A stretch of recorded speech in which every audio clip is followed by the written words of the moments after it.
जब तक महिलाओं की पूरी भागीदारी राजनीति में नहीं होगी, हम अगर आधी आबादी हैं तो कम से कम आधी हमारी भागीदारी होनी चाहिए। जो 40% की भागीदारी हमने कही है वो एक शुरुआत है। हम चाहते हैं कि आगे बढ़कर जो लोकसभा का चुनाव है उसमें आधी महिलाएं लड़ें, ताकि आप सबकी आवाज़ आगे आए। क्योंकि जब तक हम खुद समाज को बदलने का नहीं ठानेंगे, हम खुद जिम्मेदारी नहीं लेंगे, तो कोई नहीं करेगा। बहुत इंतज़ार हो गया है। कवि ने भी कहा था, आपने सुना होगा, सुनो द्रौपदी शस्त्र उठा लो, अब गोविंद न आएंगे। सुनो द्रौपदी शस्त्र उठा लो, अब गोविंद न आएंगे।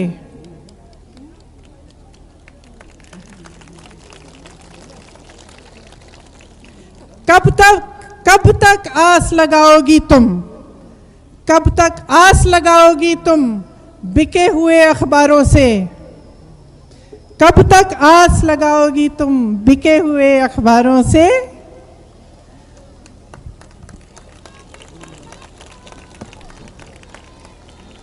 क्या मतलब है इसका?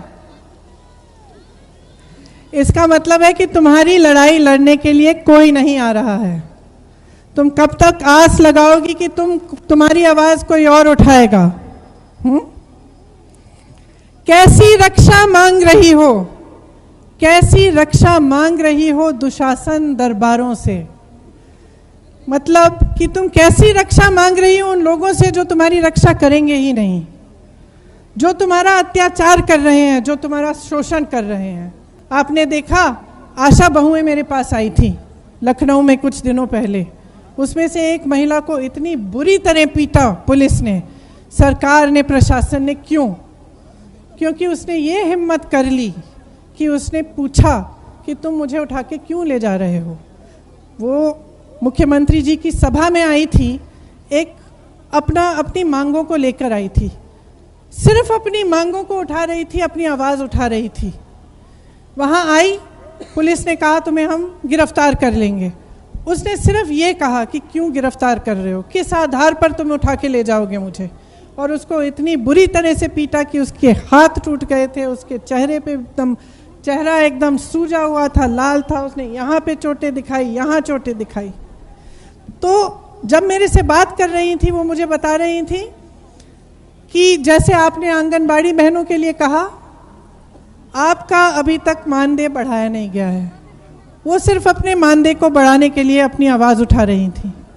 वो कह रही थी कि जब से कुछ सालों से जब वो काम करने के लिए जाती भी हैं तो उनसे, जैसे उनको अगर कुछ मिलता है काम करने के लिए, किसी की डिलीवरी हो गई, उसमें से भी उसको उन्हें घूस देनी पड़ती है, थोड़ा पैसा उसमें से भी निकाला जाता है।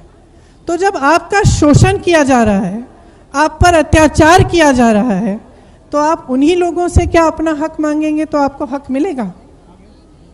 नहीं मिल सकता ना। जो आपको, जब आप अपनी आवाज़ उठाते हैं, आपको पीटने वालों से आप हक मांगेंगे तो आपको अपना हक मिलेगा? नहीं मिल सकता। तो इसी तरह से आपको अपने हक के लिए लड़ना पड़ेगा, तो खुद लड़ना पड़ेगा। आप ठहरिए मत, उन लोगों से मत मांगिए जो आपका शोषण करते हैं, आपका अत्याचार करते हैं। लड़की हूँ, लड़ सकती हूँ का मतलब ये नहीं है कि आप घर पे जाके पति से लड़ें। वो मत करना नहीं तो सब पति मुझसे नाराज हो जाएंगे। इसका मतलब है कि आप अपनी आवाज़ उठाइए, अपनी जो समस्याएं उनको सुलझाने के लिए खुद खड़े हो जाइए। जैसे ये मजबूत महिलाएं सब जगह, जो ये मेरे से मिलने आई आशा बहू, कितनी मजबूत महिला है कि पुलिस के सामने खड़ी हो गई। इतना पीटा उसको, फिर भी वो मेरे साथ जब बात कर रही थी, कह रही थी मैं लड़ूंगी दीदी।